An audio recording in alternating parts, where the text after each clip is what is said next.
All right, so we're just going to ask everybody to take their video off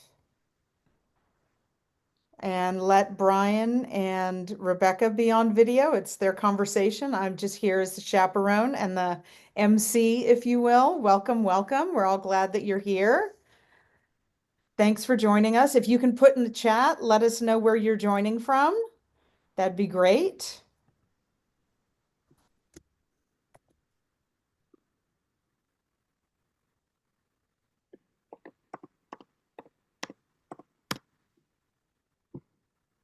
There we go. So we know where everybody is. Thanks for joining us today. We'll give it a few minutes to come in, and we're just so excited that everybody is here. We're here to officially launch. I know he did the hard work of it over years, and it made it its soft, quiet way into the world. When did it first soft, quietly join us, the Luminous One, Brian? Well, in one form or another, about 3 years ago. Uh, Okay. and Chris, you might want to introduce yourself so we know who you are. Well, I'm Chris Bell. I'm a book writer, a bookseller, a bibliophile, and I was introduced to Brian by Ed Gurewitz, and I fell in love with the Luminous One. Look, it's not here. Maybe if I just my Oh, face that's nice. with the with the background. Yeah, yeah. I'm lucky enough to have a hard copy, and just letting everybody know I'm here to help this book make its way to as many people as possible. I really fell in love with it, and I'm excited for everybody else to have a chance to enjoy it and be transformed by it like I was. If any of you are, let us know if you're joining and just introduced to Brian for the first time through this book. I'm gonna let us right now, we can kind of get started. I keep getting folks coming on. Yeah, we're gonna ask you to keep your video off unless you're talking. And that's gonna be Brian and Rebecca for a while until we toast. We are here to find out about and learn about the Luminous One. I can't it because I have a background. Anyway, you can see some about it in the background. The Luminous One, I'm going to read from the book, is, well, some more people join. It says, although the New Testament tells us virtually nothing about the inner life and intellectual formation of Yeshua bar Miriam, otherwise known as Jesus the Christ, the Luminous One fiction imagines how a fictitious 13-year-old Jewish peasant boy faces his own harsh upbringing and profound personal challenges to become one of the great spiritual masters of all time. Making liberal use of certain historical events and characters, the Luminous One conjures an alternate reality where Yeshua is a runaway who travels by caravan from Palestine to Bactria, known today as Afghanistan, and thence on to India and China. The young adventurer falls in love with an engaged Indian girl, finds himself feeding the poor gathered at the Ganges River for the great festival called the Kumbh Mela, loses his best friend to religious violence, and is tutored in the contemplative traditions of Buddhism, Hinduism, and Taoism. Seeking to reconcile this ancient wisdom with his own Jewish faith, Yeshua returns to Palestine only to encounter fierce resistance to his message of nonviolence, universal compassion, and awakening to what he calls the kingdom of heaven. Sounds like it could almost be a textbook history lesson, but it's applied to now in so many different ways, but obviously fiction, and gives us a chance to consider the times that we're in now. That was written by our very own guest of honor today, Brian Muldoon. And Brian, at the age of 5, first visited with his family a monastery on the East Coast and decided he'd like to become a monk and bake bread for a living. He did go on to break bread for a living, but in a totally different way. Uh, Although that ambition eventually cooled, eventually Brian enrolled in law school, but he never entirely lost the priestly bug. He still wanted to become a monk, but a monk who lives fully in the world. 7 years into his legal career, Brian took a year-long sabbatical looking to find a way to apply his legal skills, not to defeat adversaries, but to facilitate what he called legal healing. In 1985, Brian co-founded one of the first mediation firms in the country in Chicago. For the next 25 years, he helped settle thousands of lawsuits, and in 1996, he published his first book, The Heart of Conflict, which has been used in graduate seminars, military training, and corporate leadership programs. He's been interviewed on Good Morning America, PBS, and numerous news outlets. In 1993, Brian's life was upended when he was asked to head the facilitation team at the Parliament of the World's Religions. Sound familiar from what I told about the book? Which was attended by the leaders of virtually every denomination on earth and 6,000 of their followers. Together with his colleague and friend, Dr. Rebecca Armstrong, Brian then co-founded the Friends of Compassion, a year-long spiritual formation program that helped fund the construction of a Tibetan elementary school in Kashmir, India, and a women's center in a remote Indian village. The idea for writing the Luminous One occurred during a trek through the Himalaya mountains with a Tibetan monk, Geshe Lobsang Yonten. So right now, before we jump into this, I have a coffee cup because it's early for me on it. Well, you can't see it here if I do this. Can you see it? We want to toast Brian right now. So whatever you have to lift the spirit of Brian and this launch of the Luminous One, let's all give a virtual toast. And here we are. Celebration to you. Congratulations, Brian. And thank you for bringing us all together here. Here we are. Everybody toast. Thank you. Thank you. And now I'm going to introduce Rebecca, who is going to be in conversation with Brian. Rebecca Armstrong was raised on fairy tales, folk songs, and ancestral wisdom while dreaming the landscapes of ancient adventure at night. Hang on. Pete, little housekeeping along the way. A host of fascinating characters streamed through Rebecca's home as guests on her father's radio program, including Joseph Campbell, the renowned mythologist, who was a family friend and frequent guest. Are we getting the theme here of everything, kind of the braid of wonderful mythology and storytelling coming together? A dream discussion group that started in her parents' living room eventually seeded the Jung Institute of Chicago, and she continues to be a student of the Jungian viewpoint on matters of the soul.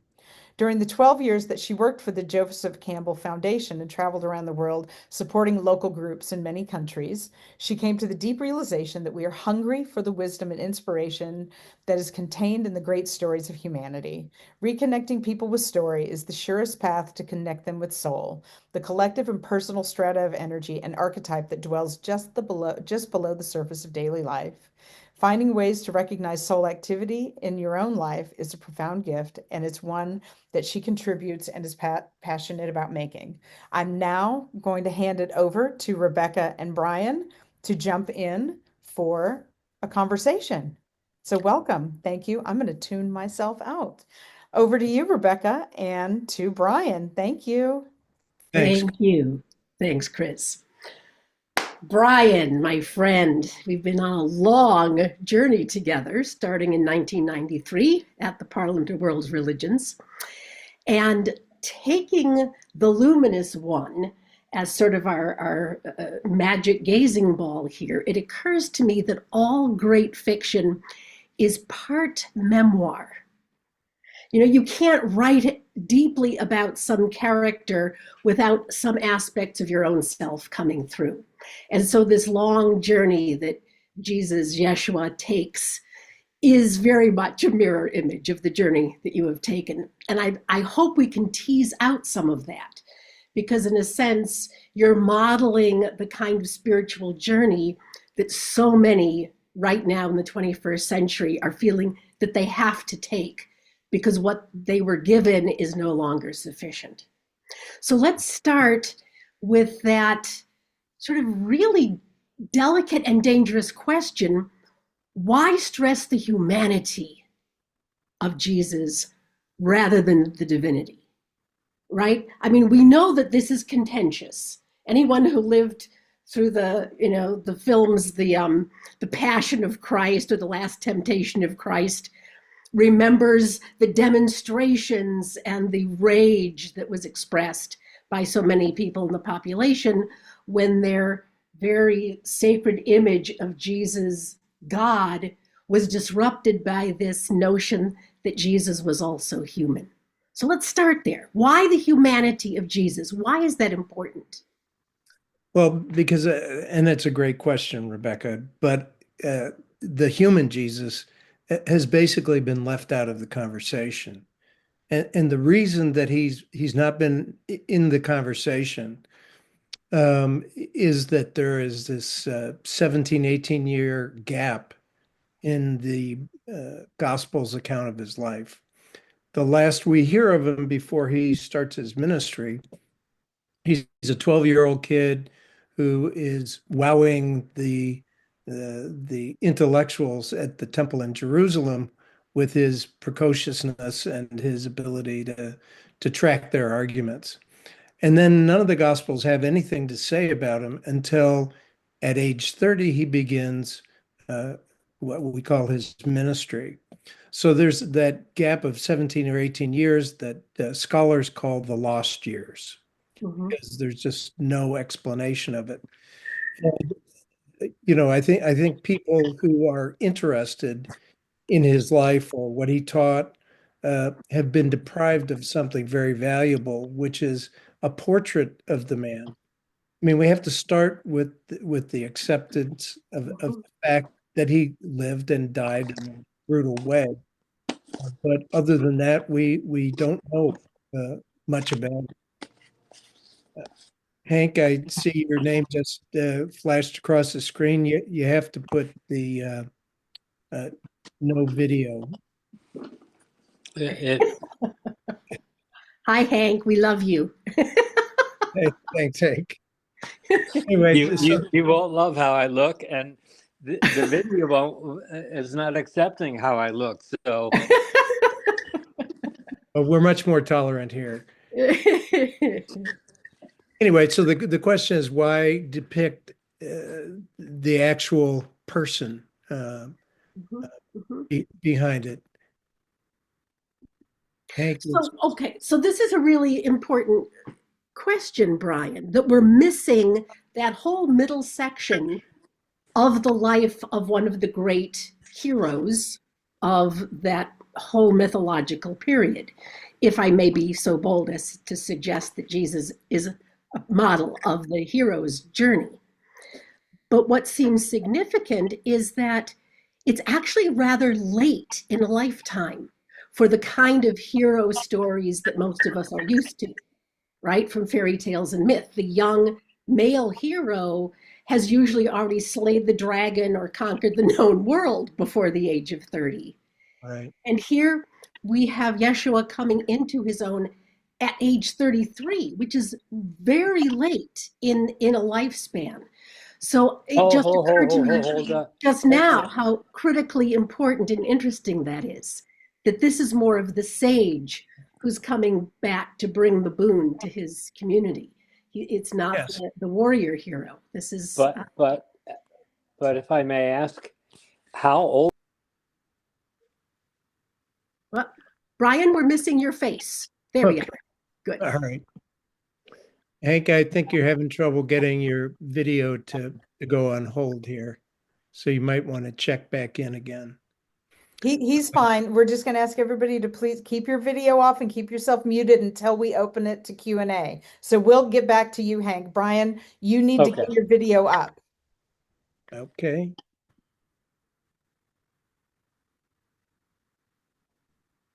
Yay! Back to you, Rebecca and Brian. Okay. So I'm not seeing myself on the screen, but I'm We're assuming. seeing you. We're Okay. seeing you, Brian. Oh, So thank here we are with the hero story of this very important hero who turns out to be the sage, who's gone deep into the belly of the whale and the trail of tears and all of the other adventures. And you're actually trying to flesh that out for the reader, Right. very And experimentally, intuitively, imaginatively. And the reason, Rebecca, that I think it's important to have a story like that is that it gives us something to work with because we're ultimately all responsible for our own path and Yes. for our own discoveries. And and if we look to him as a model, we need to know kind of how he got there.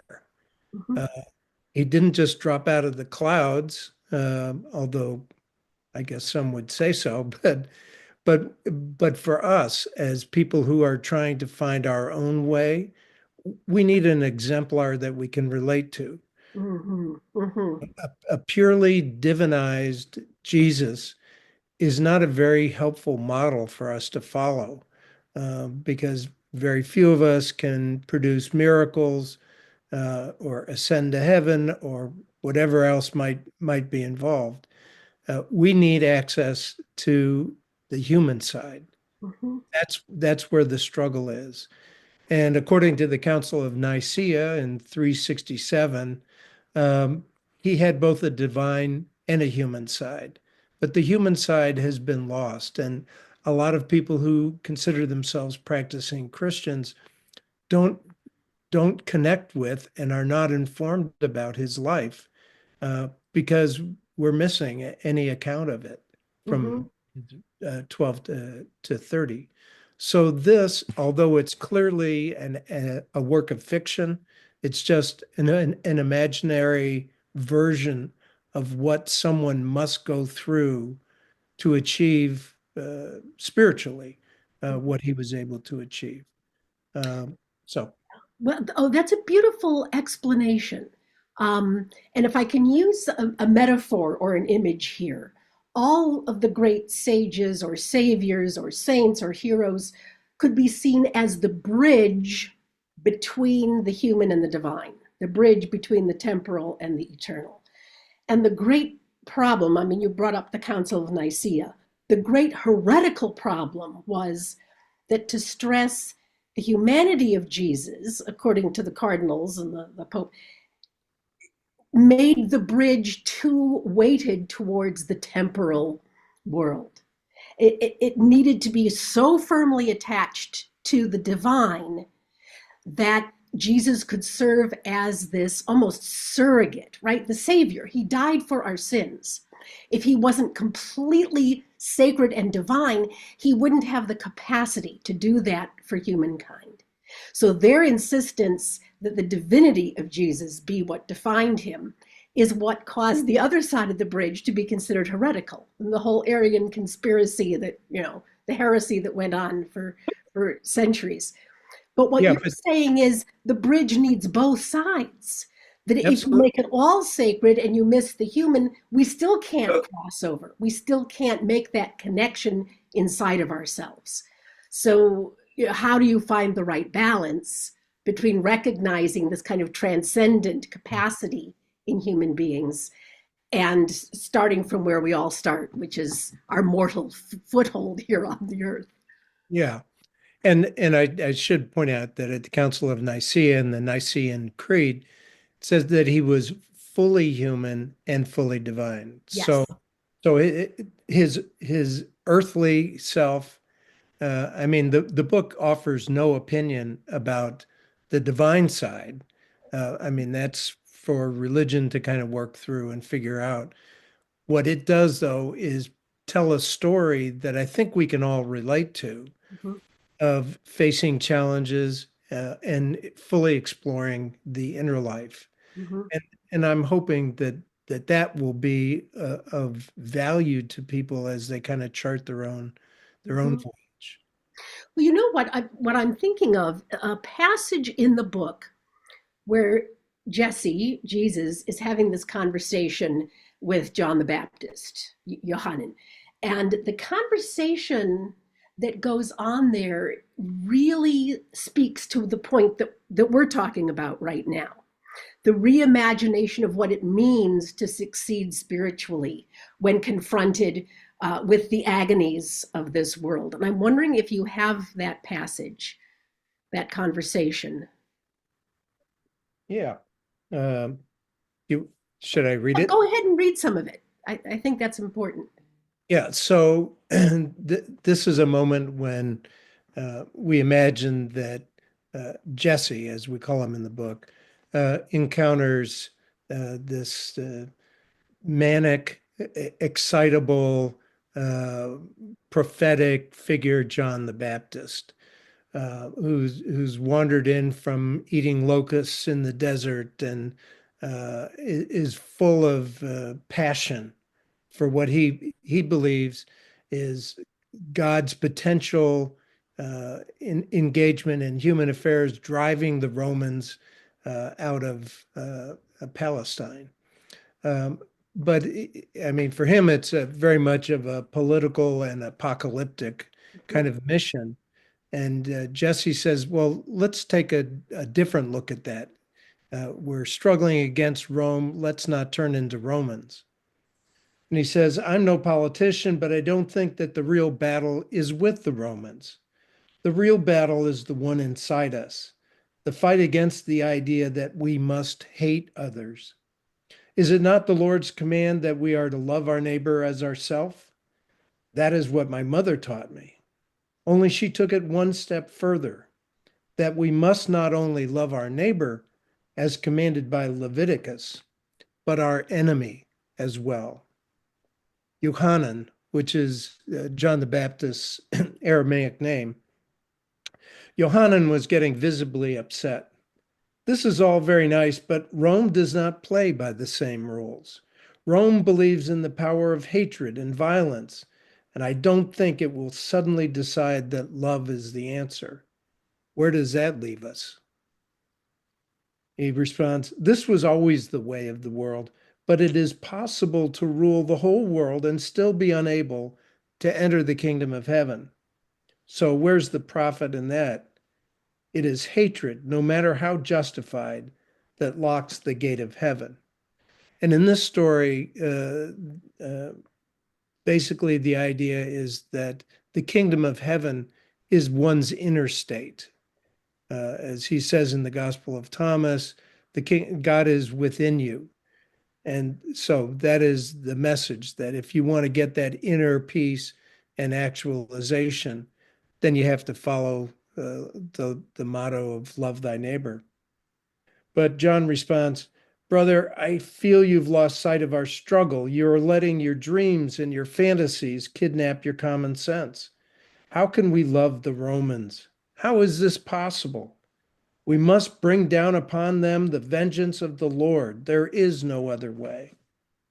Jesse reached out and grasped Johannan's arm. My friend, there definitely is another way. All this talk of Rome and vengeance is a shadow dance, a distraction. It tempts us to lose sight of the kingdom of heaven while we are busily chasing after things of this world, money, power, or even a sense of importance. These things are impermanent and never last. Our desire for these things, even if understandable, keeps us from finding true happiness. Judging from your clothes, he was dressed in an animal skin. Judging from your clothes, you understand that possessions do not make us happy. Only love nurtures the heart and gives us peace. We cannot be happy as long as we are driven either by desire or by hatred. This is what I've learned. Mm-hmm. And of course, that's something that he picked up when he was in the East, right? The twin Buddhist distractions, yeah. Desire and hate. But I think this passage so clearly articulates the tension at the heart of any spiritual journey, right? We're always torn between the yearning towards personal piety, which can be peace, but means a retreat from the world of shadows, or throwing ourselves into the world in an attempt to change it towards something that more resembles the heaven or nirvana that we're seeking. That tension is ongoing. That tension has always been there in Christianity, in Islam as well. I mean, there are active religions that seek to take the good and move it into the world, bring heaven down to earth. So this is a really interesting point. And although in this dialogue, Jesse is saying, look within if you want to have success, conquer the hate within.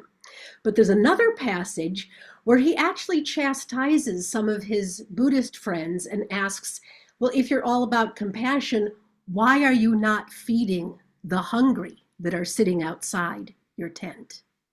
Yeah, and that's why there's this kind of back and forth where he develops certain kinds of insights or is being taught by others. But ultimately it's how he processes it and how we might that ultimately matters. Um, and I should say too that one of the things I discovered in the course of writing this book is how much common ground there is among the internal versions of any of the world's religions. Yes. They all have, and the inside passage, they all have an inner dimension to them, which may feel to some Christians like mysticism, but then they redefine mysticism as being the quest that any of us have for that inner state. Mm-hmm. So, and there's, the paths are very, very similar. So it's not as if he became a Buddhist. It's that he learned what was in common between, say, Mm-hmm. for example, Buddhist teachings and what he himself was beginning to discern. Mm-hmm. So I'm being reminded of a story that you told about an interaction during the Buddhist Christian dialogues, where this sort of tension between the extroverted acting on one's spiritual beliefs and the personal, intuitive, internal quest that people go on. And there was a sense that Christianity was being seen as the more extroverted religion. All of the missions that it sets up, the feeding of the hungry, the housing of the poor, and that the Buddhists felt slightly challenged by their sort of undying devotion to the internal path rather than taking it externally. Is that reflected in this book? Was there something that you learned in that Buddhist Christian dialogue that's informing this part of the story? Well, yes. I mean, when he, as one of the passages said, when he went down to the Ganges, and what he discovered there was that there were massive encampments of Hindu sadhus or monks, and they were fighting and killing one another and completely ignoring the untouchables, the Dalits. Uh, so in this story, he manages to look at that and say, well, that's not the path for me. The path for me is actually looking into a child's eyes and saying, I will feed you. I will take care of you. And that, the idea within the book is that kind of experience is what encouraged him later on in his own ministry uh, to really focus on the strong taking care of the weak, and as you said, the intense institutional support for caring for others that Christians and Catholics have been so profoundly effective at. Mm-hmm. So, Well, I think it is undeniable that the teachings of Jesus that we get through the Gospels clearly paint him as a man of the internal journey. I mean, explicitly, my kingdom is not of this world. That's, you know, and yet there is also no denying that the religion formed in his name and carried on for millennia after his appearance is anything but a merely internal journey. And right now, we're experiencing all sorts of shocks and after effects of a religion for whom some of its adherents want to project their interpretation of those gospels onto a wide swath of humanity, whether or not that swath wants it. So, how do we reconcile the fact that this man of peace, love, personal compassion, and the inner journey is being used as a sword, basically, to charge into a broken world, commanding people to fix it using this sword, which was never meant to be a sword. Right. Well, that of course is the shadow side of organized religion that um, eh, we can so easily rationalize um, our misdeeds, the wars that organized religion has been involved in and continues to be, since the first century. Uh, but we're not looking at what it is we're actually getting out of that, which is a sense of power. Yeah. And that struggle for power is where the rubber meets the road. Uh, Mm-hmm. in your own path, are you motivated uh, to overcome the resistance of others with your doctrinal uh, cudgel, uh, or are you willing to hold that in check?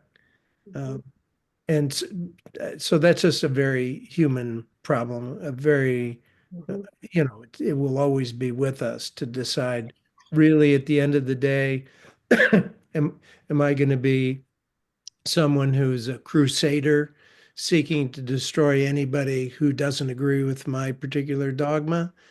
Or am I going to step back and become humble uh, Mm-hmm. and self-effacing as Mm-hmm. I seek to serve?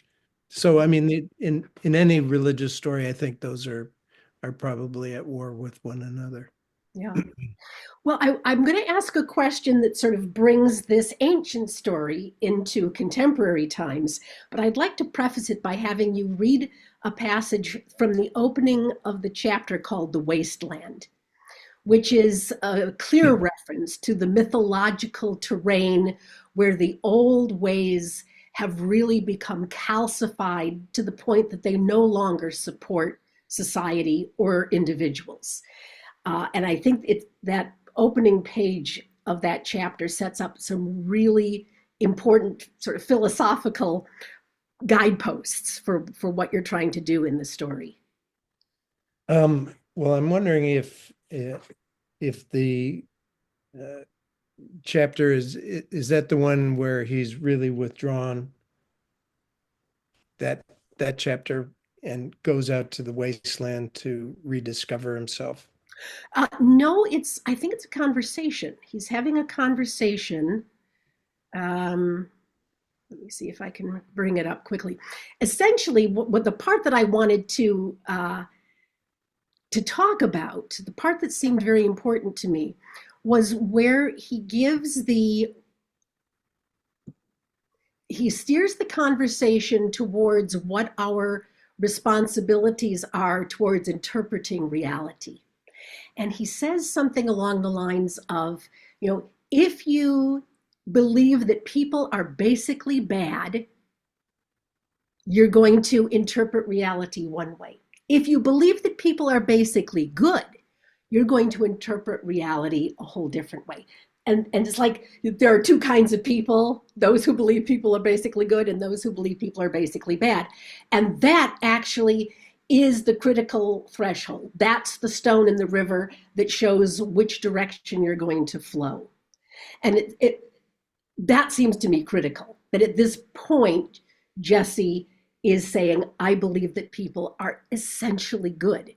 And that's why I am going to take my ministry in this direction rather than we have to control people and dominate them because otherwise they're going to, rampage.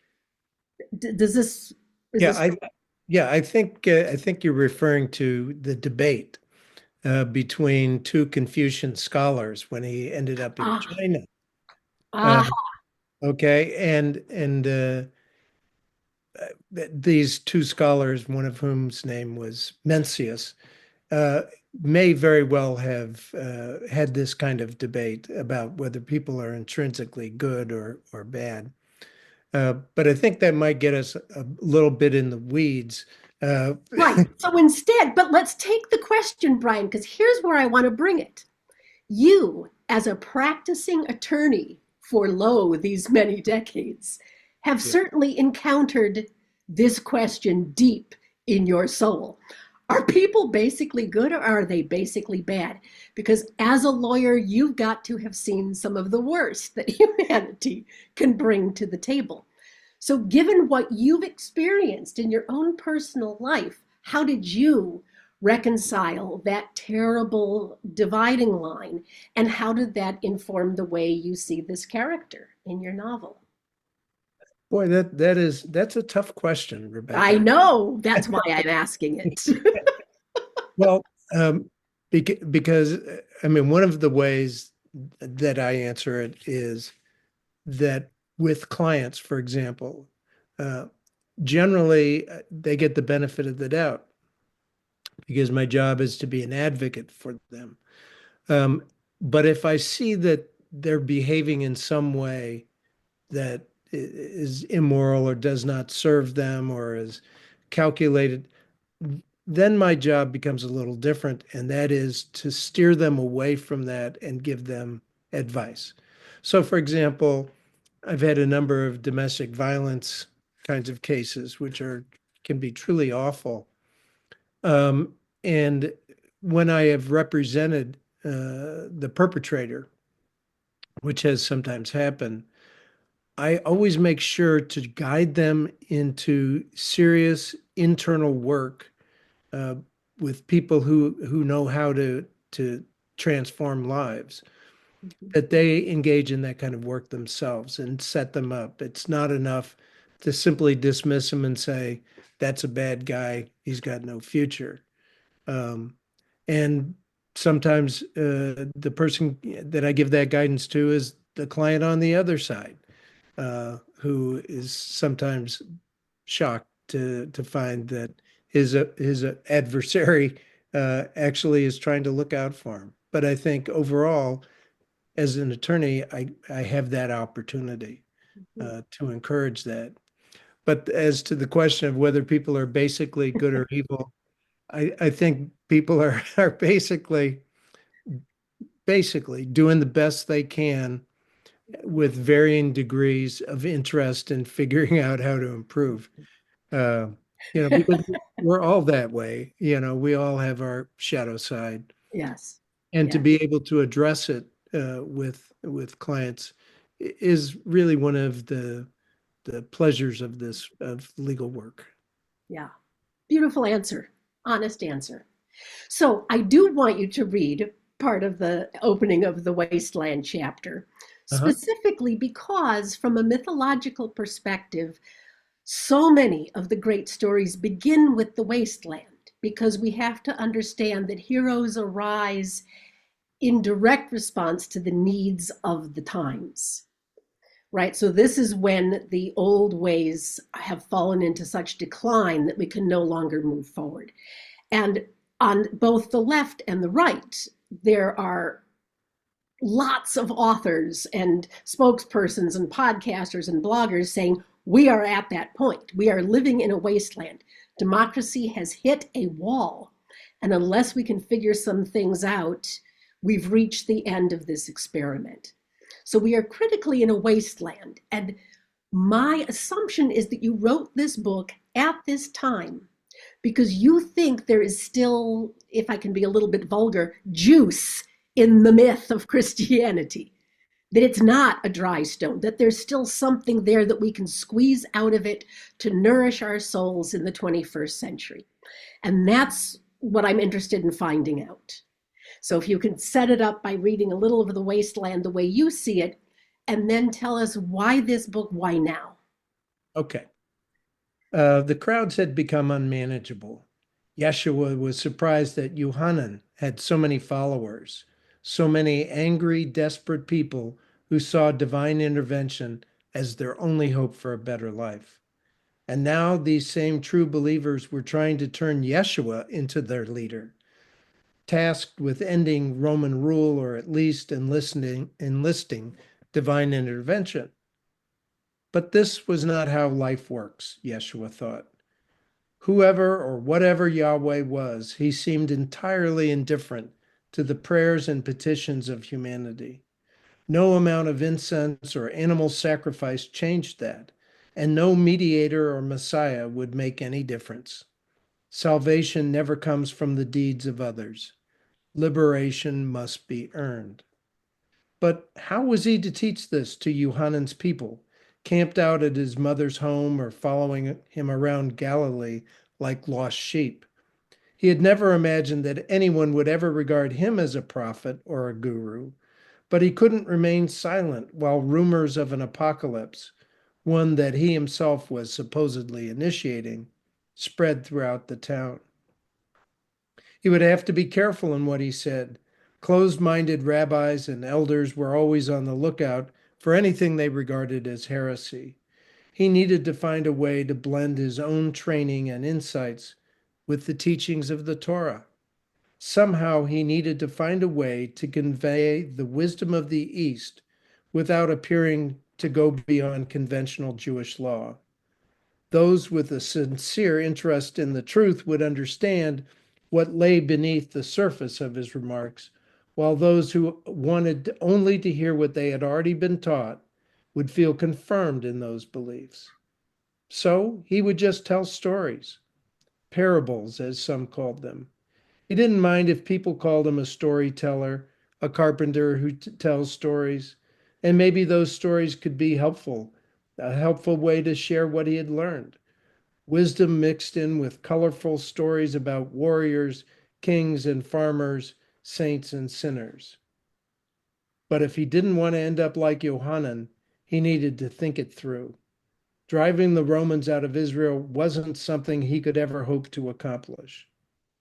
But learning to rise above fear and hatred, tasting a profound inner peace that could never be perturbed, that he could do. Sharing the practice of deep meditation, of turning the light around, learning to become totally immersed in union with the divine. This is why he had returned home. This was his calling. This was his answer to gentle spirit. So, It's just a beautiful passage. I'm really glad you read that. I mean, it's, yeah, so full of substance. well, But say thanks. more. So, is this then your message to your gentle readers? Is Yeah. this what you're hoping the book brings them?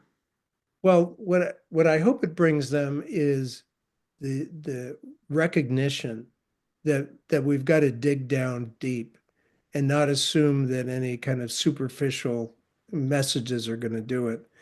I mean, I think we are in a time, as you said, of really fundamental challenge. And we can't help but notice that 40 million American Catholics have left the church over the last few years.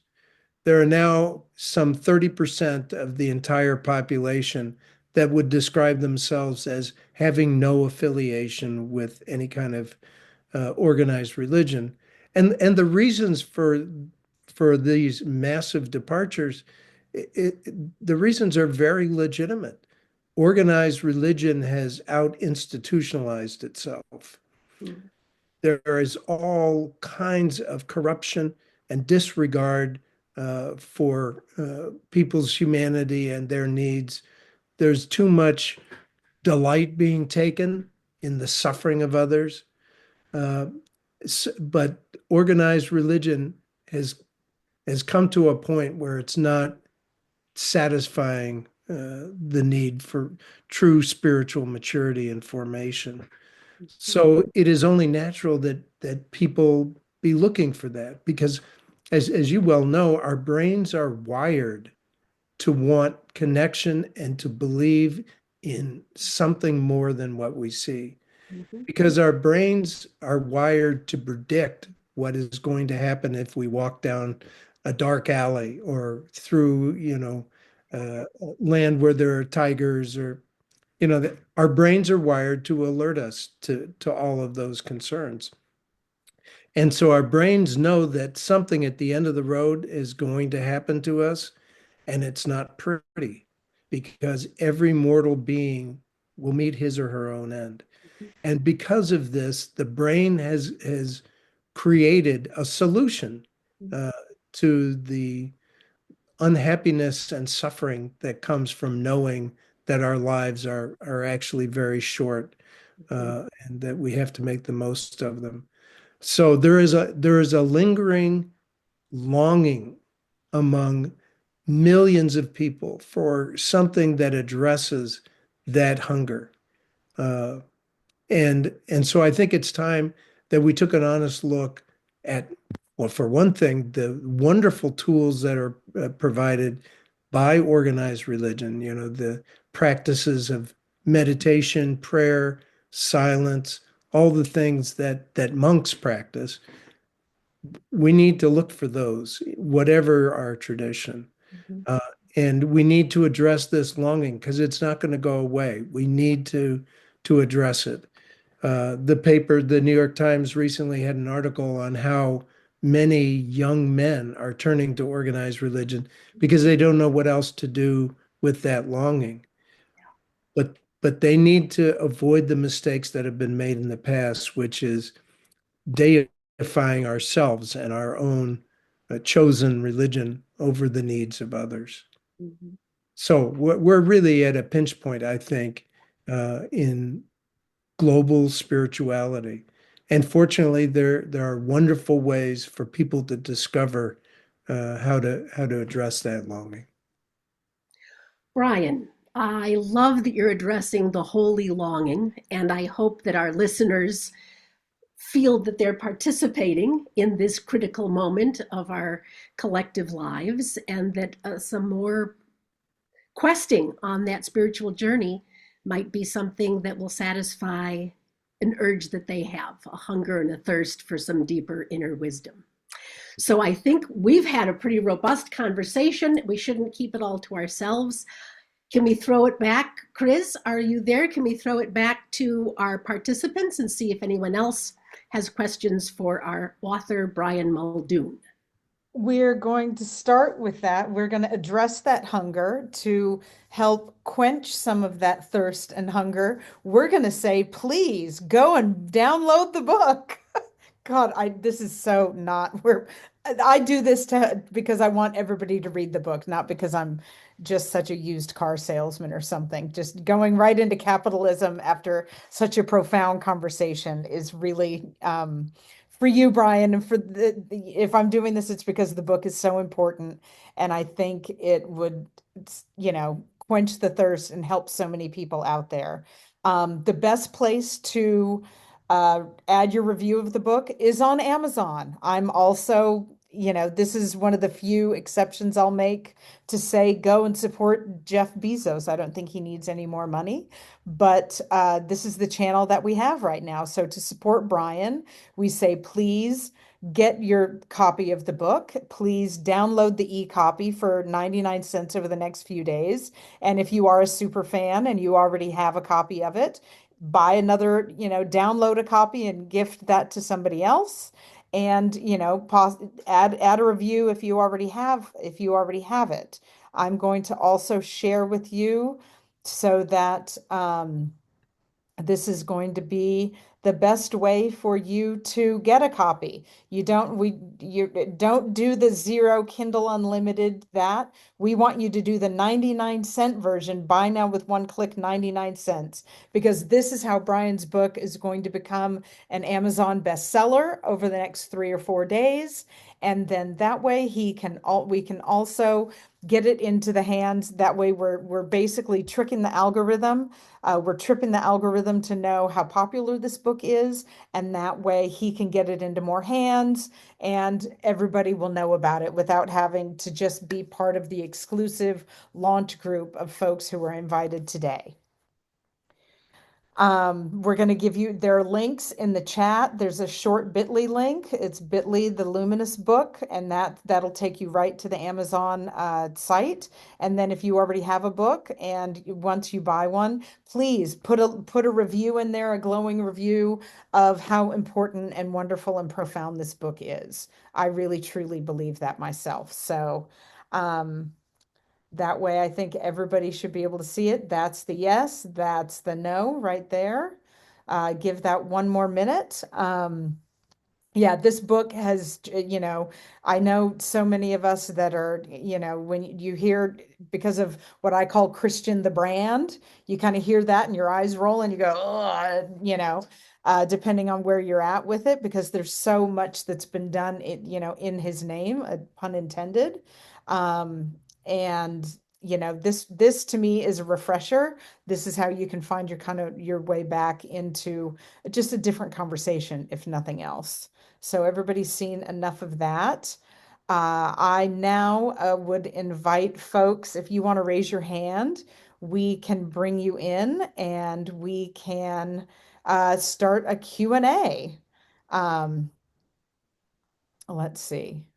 Thank you, Kevin, for asking about where to put a review. Here, let's see. Yep, there we go. There's the link again for anybody that needs it. I feel like I'm kind of doing the Zoom version of a Jerry Lewis telethon right now, right? This part, let's get in there. Pick up your phones, folks. Anyway, good. I'm glad. I was like, for the folks that's a relevant reference. Anybody have a question? If you want to raise your hand, I can hopefully see where your hand is, and we can get some Q&A for Rebecca and Brian. Anyone, or you two can just keep chatting because we've got a few more minutes to be on here. Any questions that have popped up for you, Rebecca, or anything you wanted to make sure everybody knew? Because I think everybody's used to being quiet now. They're Okay, Jack has his hand up. Why don't welcome, Jack. Go ahead, you can unmute and you can go on the video and they'll answer your question. I can't go on the video. The system Okay, won't let me. that's fine. But just two things. One, actually, two comments, not questions. And that is first, Chris, you've got the world's best Zoom background. Thank you. I wanted to share, but I decided it was mine. It's No, it's okay. great. So here's a comment. I've just recently convened a men's group at my temple, and with almost no promotion, there were 30 men wanting to come and be in a circle, and had our first meeting on Sunday.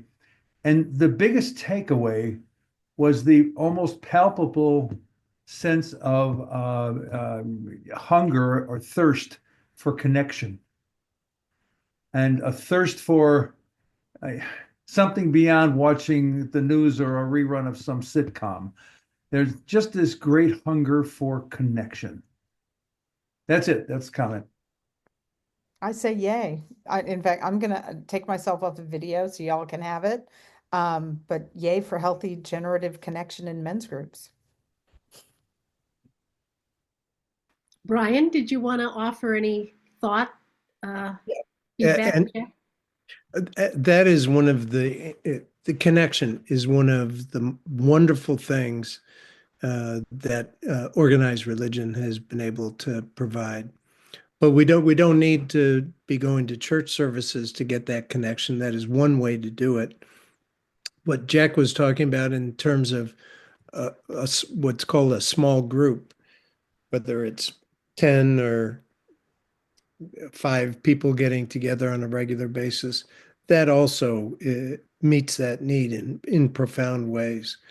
So if people form book clubs, for example, and have 6 or 7 folks uh, there, I think it's really important to share that. And in Buddhism, they say among the 3 objectives are Buddha, Sangha, and Dharma. So the person of Buddha or the person of Jesus, uh, Sangha, which means those fellow seekers that we're walking the path with in our various groups, and Dharma, which is teaching, learning uh, more and more how to open ourselves up. So thank you, Jack, for that. And that's a very powerful gift that all of us need on our journey.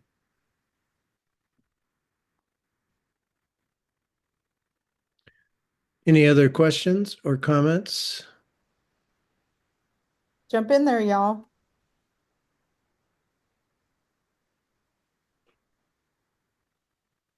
Well, let me ask another question, sort of forwarding the issue of the zeitgeist, the signs of the times. There's been a lot of contentious discussion on whether the radical right has actually hijacked Christianity. And there's been articles suggesting that in some pulpits, congregants are scolding their ministers for reciting the Beatitudes because blessed are the meek. It's like, that's too woke for us, right? I'm sure you've heard these quotes being called up. So if compassion is the heart of Christianity, and yet there are many contemporary Christians who do not want to hear that part of the message, who are more interested in the apocalyptic, let's rule Rome our way kind of piece of organized religion. How do we bridge that divide? And can it be done in these small groups where people can get more vulnerable with one another, can share their fears and anxieties about values and mores that seem to be slipping away, but find their way back to a true kind of a Christian ethos of genuine love and compassion? Well, part of the challenge is that the Gospels portray a variety of different Jesuses. According to the Gospel writers, and the Gospels were written 40 to 60 years after his death. Um, According to some of the passages, he was quite militant. And it's very hard to reconcile all those different versions of him, except to say that the gospel writers were writing for different audiences. So, the ones who say that the church must be militant, well, they can find references to support it. Um, so again, it comes down to what really is in your heart. The externalized version of Christianity doesn't hold much promise for people in terms of their own spiritual life.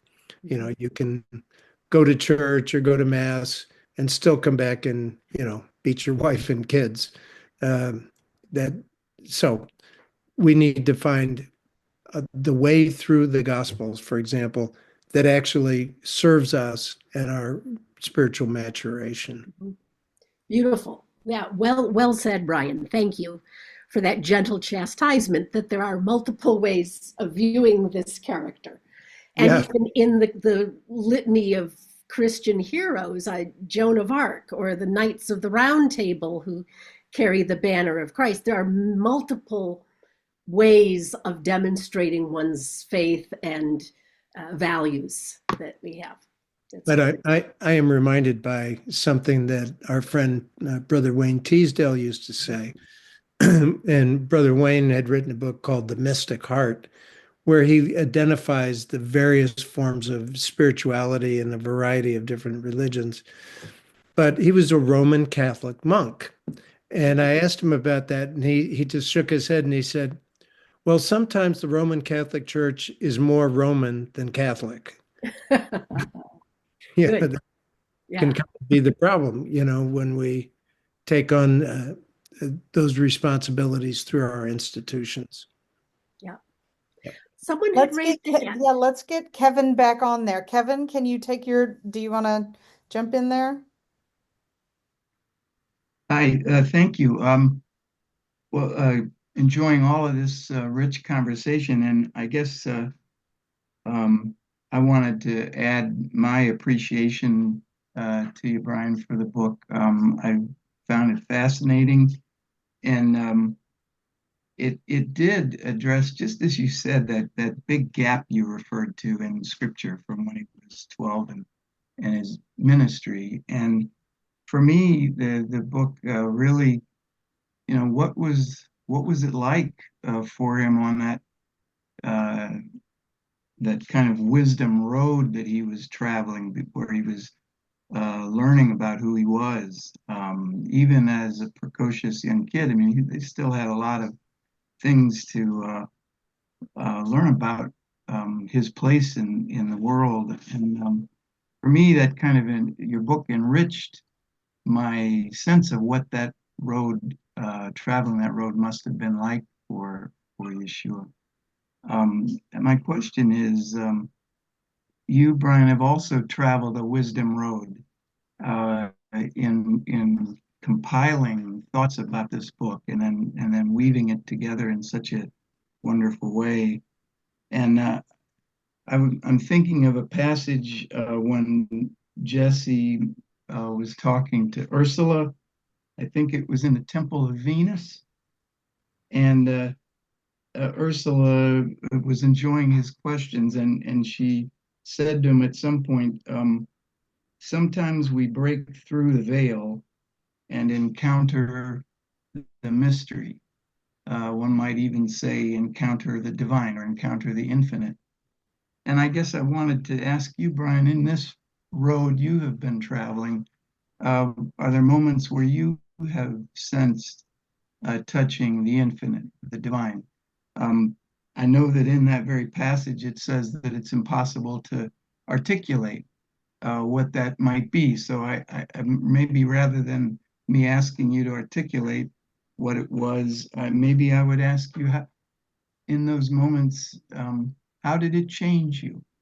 Hmm. How are you a different person because of those moments? Thanks. Oh, Kevin, thank you. That's a beautiful and challenging question. I have had some of those moments where I felt what I would call the presence, and it profoundly affected me. Um, I remember having had an experience like that as a young lawyer, and I I felt like a completely different person, and that what I was doing, the way I was practicing law at the time, uh, was not what I was supposed to be up to. And so I took a sabbatical of a year and a half and designed my own approach to conflict resolution, which basically helped people settle matters from a heartfelt point of view. Um, and it spent the next 40 years practicing as much as possible in that way, doing mediation or facilitation. And that really felt like I got the knock on my head that I needed to get aligned with a real purpose. And I think that's what spirituality and any level of these awakenings give us is having a clear sense of purpose and and meaning in life. So I've been fortunate to have a couple of those experiences.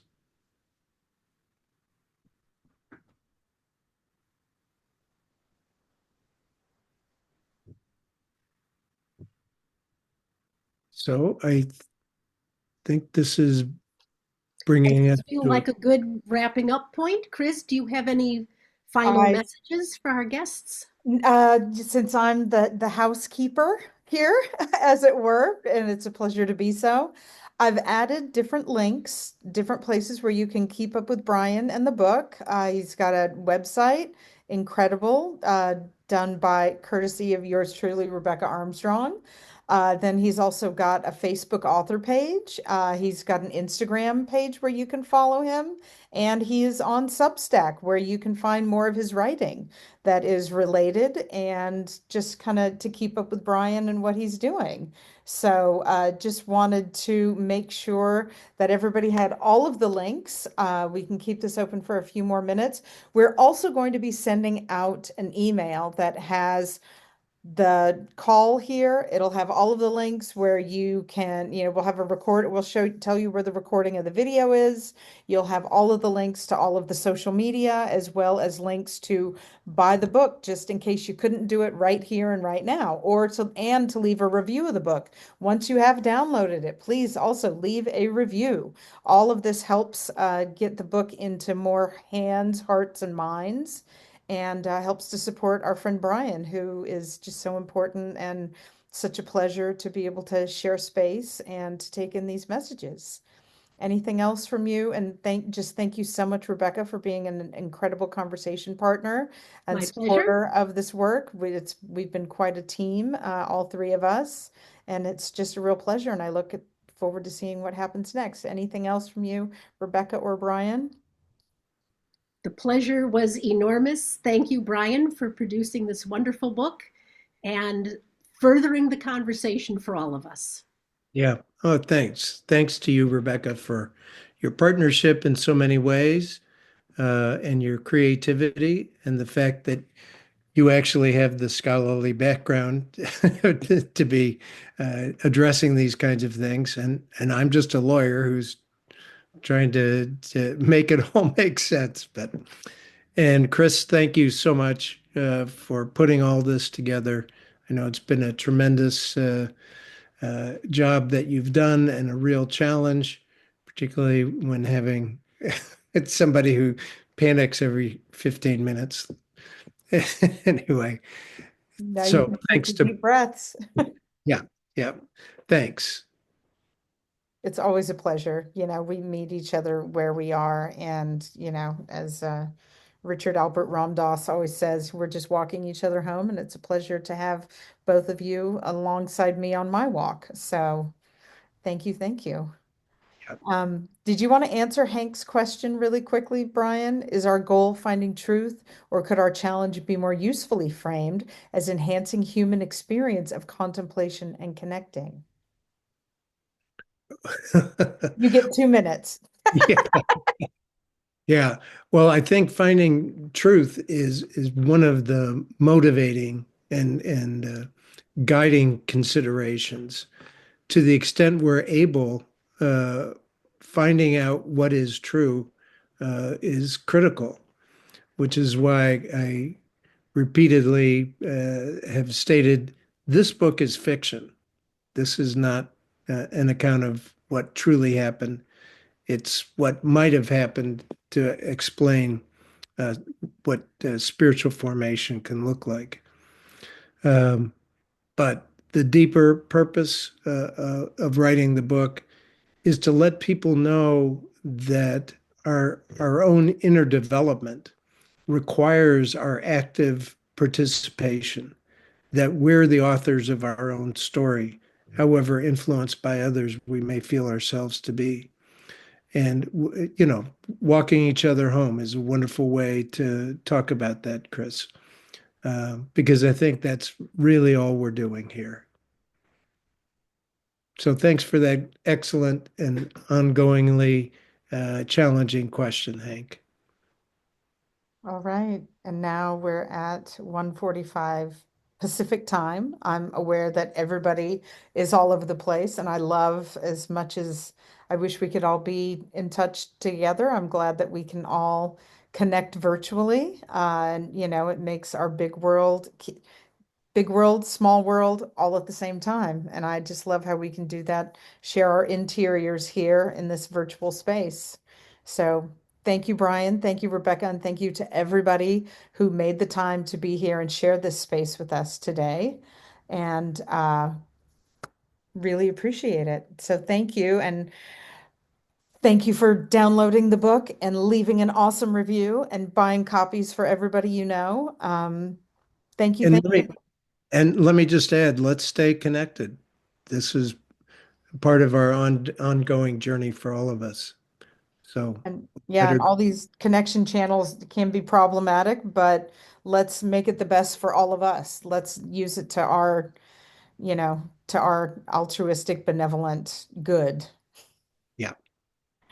Thank you, everyone. Thank you, thank you. Look for the email, find it here, and we really, really appreciate you. Thanks so, so, so, so much. Really excited, really glad you could all make it. And we look forward to staying connected in whichever digital dialect is ours, and hopefully we can bring that all into real life and into our hearts with us. Thank you. Thanks, Chris. Thanks. Bye-bye.